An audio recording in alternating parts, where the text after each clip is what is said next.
শীতকাল শুরু হতে না হতেই পরিত্যক্ত টুকরো কাপড় দিয়ে সিরাজগঞ্জের কাজীপুরে তৈরি কম্বলের চাহিদা বেড়ে গেছে। সরাসরি বিক্রয়ের পাশাপাশি অনলাইনেও দেদারসে বিক্রি হচ্ছে সেসব কম্বল। শিক্ষিত বেকার যুবকরাও এরই মধ্যে জড়িয়েছেন এই ব্যবসায়। এবার ৩০০ কোটি টাকার উপর কম্বল বিক্রির আশা করছেন সংশ্লিষ্টরা। সিরাজগঞ্জ রিপোর্টার মাহমুদুল হাসান উজ্জ্বলের পাঠানো তথ্য ছবিতে ডেস্ক রিপোর্ট।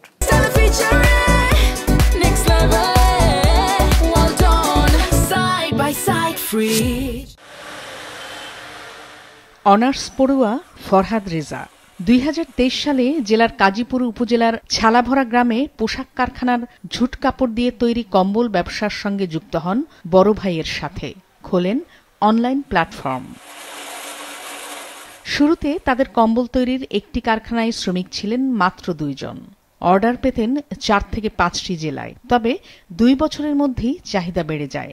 অর্ডার আসে আরও জেলা থেকে। চাহিদা মেটাতে গড়ে তোলেন আরও ২টি কারখানা।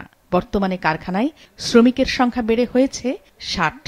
প্রতিদিন আমরা ৪০০ থেকে ৫০০ পার্সেল যাচ্ছে। এখন আগে যেখানে একটা ছোট ভ্যান আসতো, এখন প্রতিদিন ২টা করে গাড়ি যাচ্ছে আমাদের অনলাইনের কম্বলি।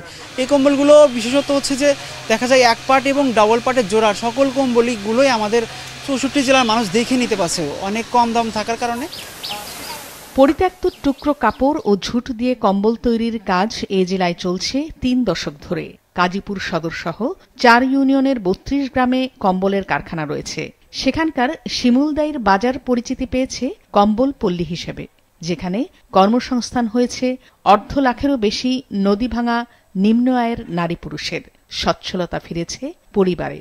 প্রতি শীত মৌসুমে ২৫০ থেকে ৩০০ কোটি টাকার কম্বল বিক্রি হয় সেখান থেকে। আমাদের এই কম্বল শিল্পর গোড়াপত্তন হয় ১৯৯০ সালের পরপরই। এটা মূলত মহিলারা কাজ করত। এখন মহিলাদের পাশাপাশি পুরুষরাও এই শিল্পের সাথে জড়িত। আর এটা দিনে দিনে মোটামুটি প্রসার ঘটছে। তবে কিছু সমস্যা আছে। যদি স্বল্প সুদে ব্যাংক ঋণ দেওয়া হয় তাহলে এই শিল্পের বিকাশ আরও বেশি ঘটানো সম্ভব।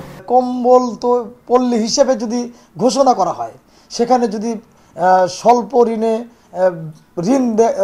ব্যাংকিং সুবিধা দেওয়া হয়, তাহলে এই এলাকায় এই কম্বল পল্লী থেকেই আমাদের সিরাজগঞ্জের বেকারত্ব অনেক দূর হয়ে যাবে। এই কম্বল শিল্পের উন্নয়নে নানা পরিকল্পনার কথা জানান উপজেলা নির্বাহী কর্মকর্তা। সিরাজগঞ্জ জেলার কাজীপুরে যে আমাদের কম্বল পল্লী হিসেবে পরিচিত আছে, সেখানে আমাদের স্থানীয় অনেক মানুষ কাজ করে। এটা একটা ব্র্যান্ডিং বলা যায় আমাদের কাজীপুরের। প্রশাসনের পক্ষ থেকে যতটুকু সহযোগিতা করা সম্ভব তার জন্য সচেষ্ট রয়েছি। একই পাশাপাশি তাদের বাণিজ্যিকভাবে ব্যবসা প্রসার এবং ব্যবসা বৃদ্ধি করার ক্ষেত্রে যাতে করে তারা ব্যাংক লোন সহ অন্যান্য সকল সুযোগ সুবিধা পেয়ে ব্যবসাটাকে তারা বড় করতে পারে। বাংলাদেশের ৪৯৫ উপজেলা যাতে এখান থেকে কম্বল সরবরাহ হয়, সেজন্য আমার যারা সহকর্মী বিভিন্ন উপজেলায় আছে তাদেরকে আমরা তাদের সাথে যোগাযোগ করছি। এবার শীত মৌসুমে ৩০০ কোটি টাকার বেশি কম্বল বিক্রির আশা ব্যবসায়ীদের।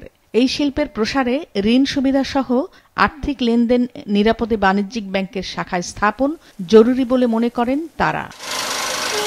বিজনেস রিপোর্ট, মাছরাঙা টেলিভিশন।